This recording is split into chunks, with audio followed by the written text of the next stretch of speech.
For 2 decades, MGNREGA has been the ultimate safety net for rural India, a legal right to work that saved millions during the pandemic and periods of drought.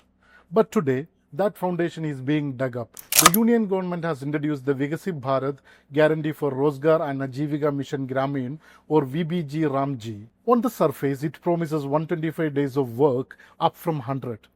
But look closer at the fine print, and you will see why critics say this isn't an upgrade, it's an execution. The new bill might actually kill the soul of the employment guarantee in India. The government calls this a landmark legislation. Introduced by Minister Shivraj Singh Chouhan, the VBG-RAMG bill aims to align rural labor with a vision of a developed India by 2047. The highlights: an increase in guaranteed work from 100 to 125 days per household. It introduces a national rural infrastructure stack using AI, spatial technology, and PM Gati Shakti to ensure that the work done isn't just digging holes but creating durable assets like water reservoirs and climate resilient roads. It promises a digital first approach with biometric authentication and real time dashboards to wipe out corruption.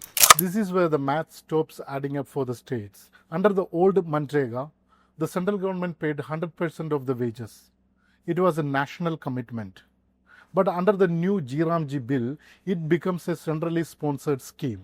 The funding ratio shifts to 60-40 for most states. That means for every rupee spent on a worker's wage, the state must now find 40 paise from its own pocket. For cash-strapped states, this isn't an incentive to give more work.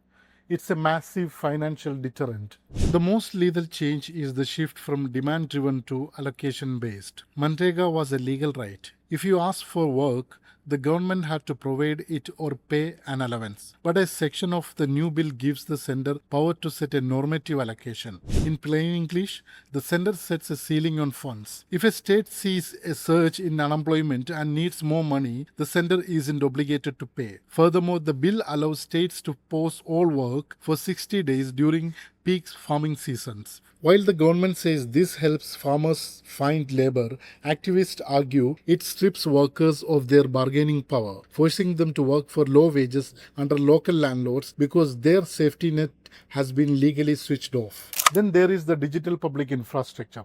The bill mandates biometric authentication and mobile-based reporting. While transparency sounds good in a cabinet meeting, in a village with no 4G signal or for an elderly worker with faded fingerprints, it's a barrier to entry. We have already seen digital attendance cause thousands to lose their wages due to technical glitches.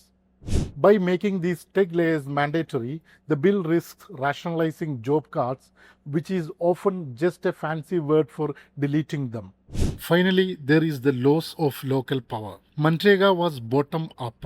Gram Panchayats decided the work. GRAMG moves the needle toward a whole-of-government framework where plans are aggregated into a national stack controlled by bureaucrats in Delhi. Critics, including the CPIM and social activists from the MKSS, argue that by changing the name and the structure, the government is stealthily repealing a law that was a people's right and replacing it with a scheme that can be withdrawn or starved of funds at any time.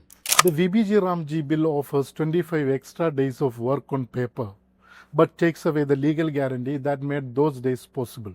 By shifting the financial burden to states and capping the budget through normative allocations, the center is effectively distancing itself from the rural poor. Is this a roadmap to 2047 or a return to the pre-2005 era where employment assurance was just a hollow promise? The answer will determine the survival of India's rural backbone.